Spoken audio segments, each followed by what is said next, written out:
Hey guys, welcome back to another video.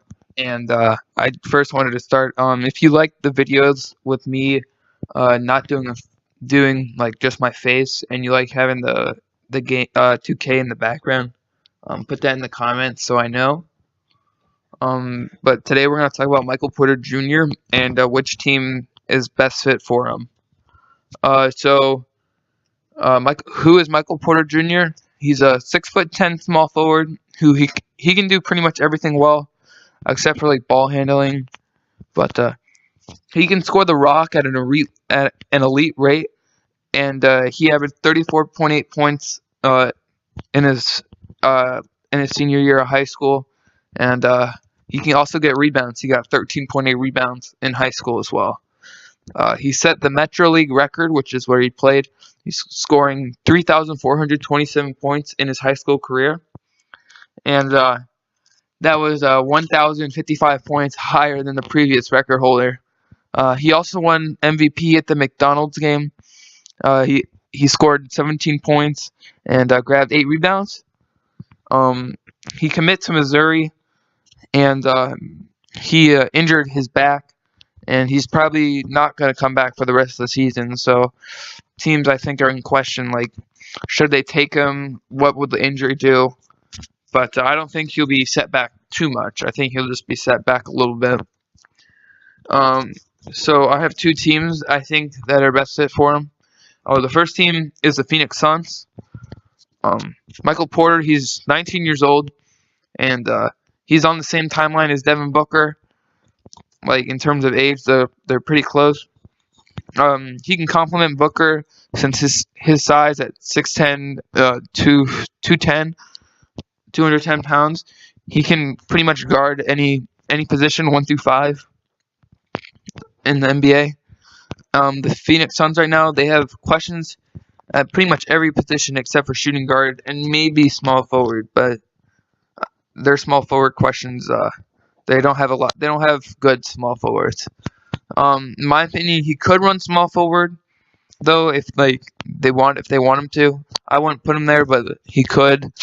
And he could run the small forward with like a bigger lineup, which would feature Devin Booker, Josh Jackson, Michael Porter Jr., Marquise Chris, and Dragan Bender. But I don't think he's gonna run the three a whole lot, just because I think their size and where their team's strengths are. I don't think they'll put him there. If they do choose to run him at the 3, though, that means they'll have 3 small forwards between Josh Jackson, T.J. Warren, and Michael Porter. And I think T.J. Warren, he will be traded, and I think he's worth about a mid-tier point guard, like what Indiana has with Darren Collison and Corey Joseph, because clearly those guys aren't what Indiana wants. They just filled the roster, and they're probably going to make the playoffs this year with those guys. So you take one of those guys, put him on the Suns. I think he's got a chance. But I think personally, I think he's a 4, and he can run a pretty deadly lineup. With Tyler Ulis, Devin Booker, Josh Jackson, Michael Porter Jr., and Marquise Chris at the 5.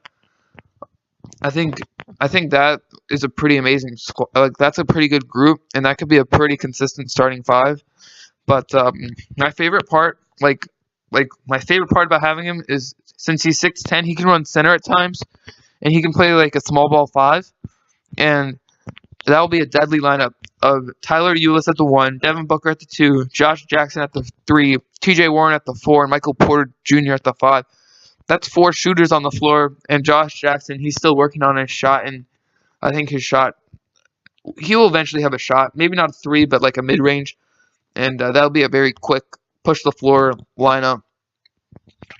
The next team, I think, that should really look at him is the Dallas Mavericks. Dallas Mavericks right now, they're ending an era with Dirk Nowitzki, and he said he's going to play another year, and that's probably going to be his last year, unless he plays one more, which he easily could, but I don't think he should. But with an elite coach like Rick Carlisle and Dirk, which is the best veteran around, I think Michael Porter can learn a lot from Dirk, because Dirk kind of has that post game. He's a shooter. tall guy. I think Dirk Nowitzki could really help develop him. And I also think the duo of Dennis Smith Jr. and Michael Porter, that's going to be a really deadly combination, right? And you have a quick attacking point guard in Dennis Smith who can get to the rim, throw it down, and with an elite scorer right next to him. It reminds me of a young Russell Westbrook and Kevin Durant.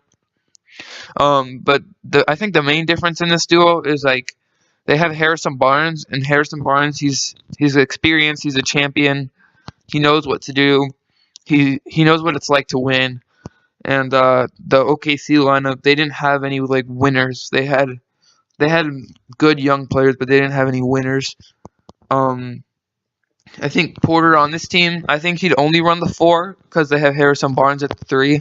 And they could run a lineup of Dennis Smith Jr., Seth Curry, Harrison Barnes, Michael Porter, and they still need to find a center, which is probably the only thing that I believe will take away from Michael Porter being drafted by this team is the center problem.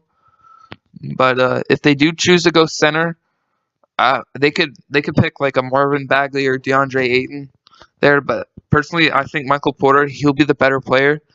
I think like people have been comparing him. Well, people haven't really been comparing him yet, but when they start to in the future, I think they'll start comparing him to like Kevin Durant, and he's an actual like clone of Kevin Durant, unlike Brandon Ingram, who's just a skinny dude, who's more of like a Paul George, like a poor man's Paul George, like a kind of like a Rudy Gay kind of player, I believe. But I think Michael Porter, he could be the star that turns this team around in the future.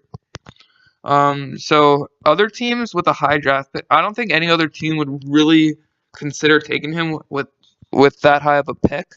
The Kings right now, like at small forward, they have Bojan Bogdanovic, and I think they're more in need of like a big man, like a true big man, like a Marvin Bagley, DeAndre Ayton, Mohamed Bamba kind of guy. And the next team, like in the West, the Grizzlies, I think the Grizzlies might want him, but I think once Conley comes back, they'll be out of range to get him. I think once like Conley comes back, the squad's gonna start winning some games, and I think they'll be a better team. And in the East, I believe the Magic, I think they like Jonathan Isaac, and I don't think they're gonna give up on him yet. He has been injured, but I don't think they're ready to give up on him yet after one season. And the Hawks, they already have Taurean Prince, and I think they could take Michael Porter, but personally, I just don't like the fit in Atlanta. I think he could be a good stretch 4 there, but I don't think him and Taurean Prince and John Collins. I don't know. I don't like that duo. I don't like that trio actually. Clearly they're all good defenders, and it'd be like a good defensive unit. But I think the Hawks are too worried about their point guard, Dennis Schroeder. I don't think he's the guy. Like I think in a year or two, I think they're going to consider trading him, just because I don't think he's like. I think we've learned this season he's not a number 1 option. I don't care who you have him with, that is like worse than him, that would make him the number 1 option. He is not a number 1 option that will win the Hawks a title. So I don't think Dennis Schroeder is worth. I think they'll take like a Trae Young or a Colin Sexton if they're good enough to get to around the 9th pick or so, 9th, 10th pick or so. But yeah, thank you so much. Just let me know if you like this kind of video better than like a face cam. And yeah, so make sure you like, comment, and make sure you subscribe. And thank you so much for watching. And peace.